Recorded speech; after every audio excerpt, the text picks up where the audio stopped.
Yo, what's up mga part? Good day. So, for today's video, magre-repaint tayo ng fairings ng Radial Carb Reborn ni Boss. So, actually, matagal na to kasi natambak sa cellphone ko. So, ngayon lang natin na-upload. So, yun. Ito. Kita niyo man kanina, nagliha tayo. Tapos ngayon, nag-primer tayo dyan.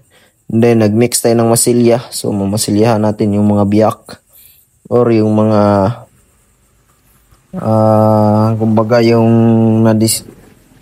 nadisgrasya siguro yung unit na to dati or yun ko ba daming biyak or daming gasgas.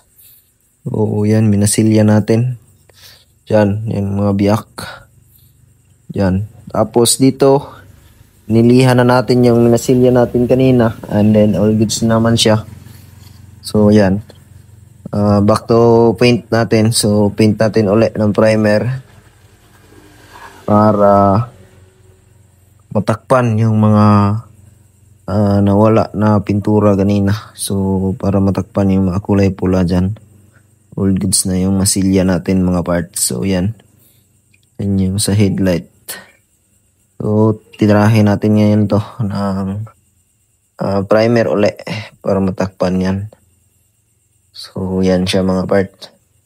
Then, dito is goods na po. So, ang kulay nito is kulay black.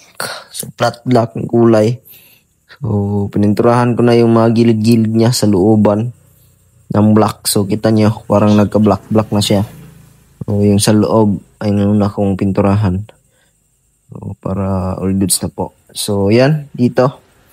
Nag-mix tayo kanina. Tapos, yan. Yan na siya. Ready to paint na base coat na black. So, abang-abang sa next video mga part.